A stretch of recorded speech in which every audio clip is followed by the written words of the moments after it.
and gentlemen.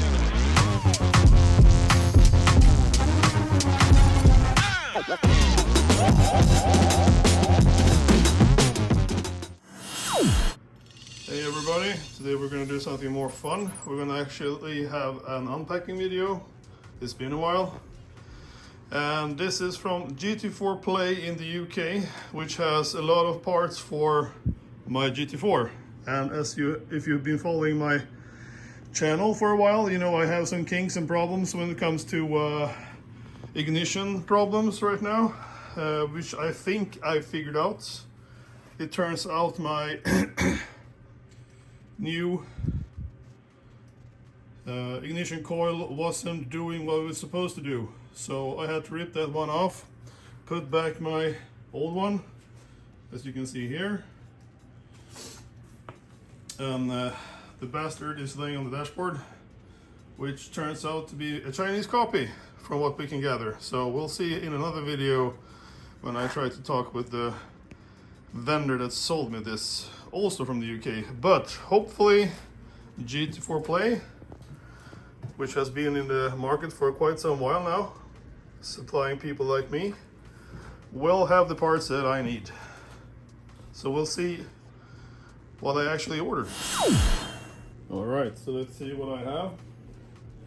I've opened up the package and we'll see what I actually ordered, because I don't remember all the parts. Let's see here. Here's the blueprint of the ignition distributor cap, which I needed, because the one I have right now is very grot and probably singing its last song. We also have a genuine part for the rotor, which complements this. And let's see here.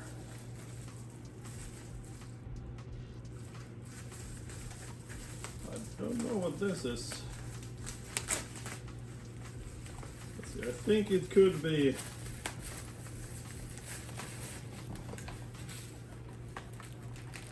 Oh yeah. Oh yeah. It's the igniter. I also ordered the igniter because I was so unsure with the ignition coil in my car. So this is, I think, also a blueprint or something in similar manner, to see if that works. We also got a little thank you. That's very cute, very Japanese.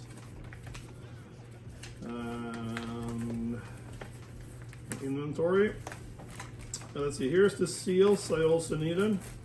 So these are the seals for the distributor cap, and inside, on the other side, in the ignition system, you also have to put this O-ring, which usually is the reason why it started leaking behind the engine, so to speak. It pours at the back, and this is a very common problem, so you need to change that O-ring, which I will probably do. Let's see what else. A lot of styrofoam in here. Oh yeah. I remember.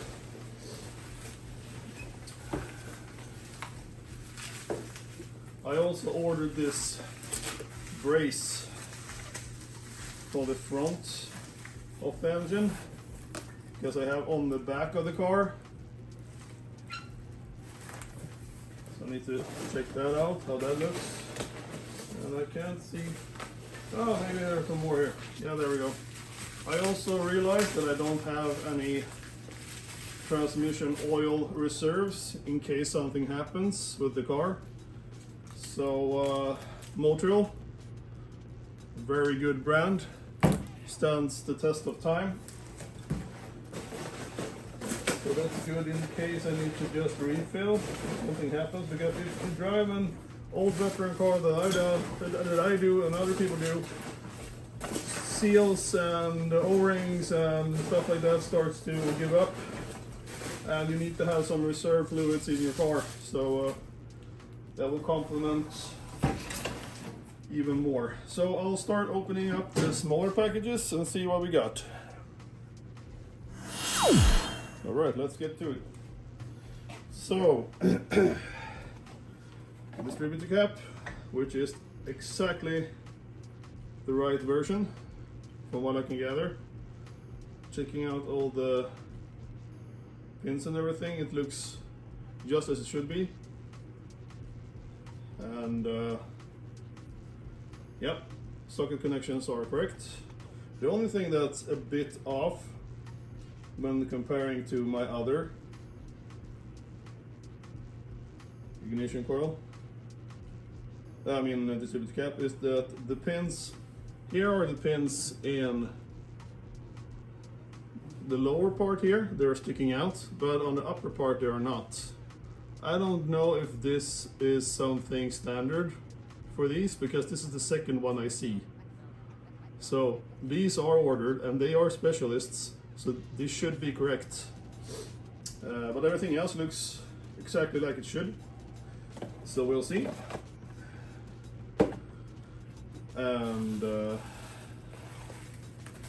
rotor looks like this. Looks very good.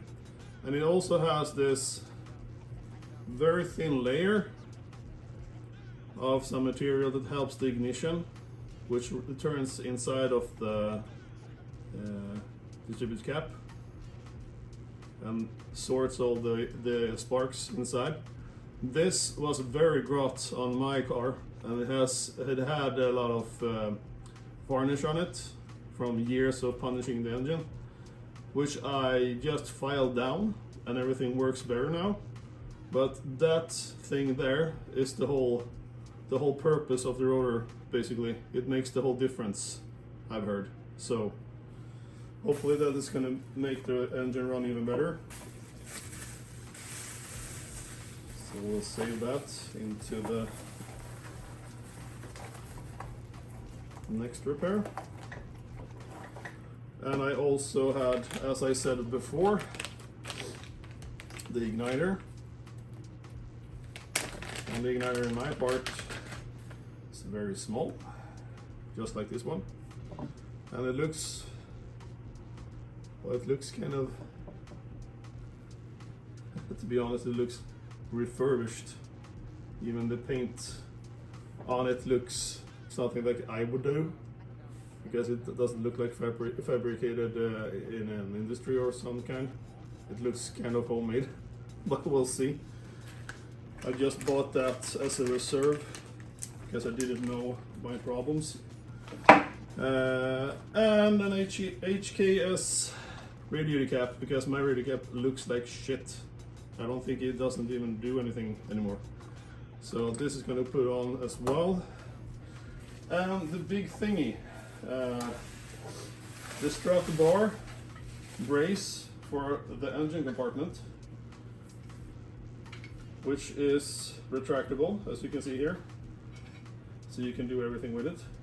And this is something that most people don't understand when buying stuff like this. If you buy the fixed versions that are flatter than this, if you can move them up and down too much, let's see if I can try. No, it's pretty stiff. I'm really trying here. So I can't barely move it, which makes this product actually genuine as a working strut brace, because if it's flapping around, it doesn't do anything. Basically, it's just decorations. So this is probably going to get on. I also bought this for a second reason, and that is that ever since Brexit, we have had problems ordering stuff from the UK because everything gets extremely expensive when it comes over the border. So my pro tip when ordering stuff for your veteran car like these is you gain more of ordering more. So try to save up and order something so you can stock up on stuff that you need for your build, and always buy something that's fairly expensive. This was around, I think, in my market here in Sweden, 1,000 crowns, which is the equivalent of what I had to pay for customs for this package and these small parts. So if I don't like this one, I can sell it in the market here in Sweden and gain all the customs extra fee that I had to pay. Or I'll choose to keep this myself. We'll see. But have in mind, having a GT4, in my case, almost all these parts are 1,000 each, 1,000 crowns, which makes about $100 or so for most of these things. And GT4-Play has custom regulations in the UK, so when you order overseas, as I did, they remove the customs regulations in the UK, but you have to pay your customs regulations in Sweden, in my case, which is far expensive than in the UK. But using this kind of routine, ordering parts, you can get away for making a buck back, so to speak, if you're buying something more exquisite like a strap bar, something really genuine, which is hard to get to these models here, especially in Sweden. So that's the unpacking video. So hopefully for GT4-Play, your stuff is going to be exactly what I need. And when it comes to the ignition coil, I need to check with the vendor that I had before and see what they say first, or there's going to be another video of me arguing with them. So we'll see. Hope you liked the video. Holy shit, I'm loving this strut bar. Look at it. It fits perfectly on top of my engine. Jesus, this is perfect. And even within an inch of my fan. This is not original, of course, but still, it was meant to be. Look at this. Completely customizable here to make everything fit. And it's inside the original strut. See, perfectly. You can just smack this down, remove the bolts, put them back on. My D2s are not in the way. Yes, I'm getting excited now. Look at this. Perfectly fit. Hell yeah. Need for Speed coming up.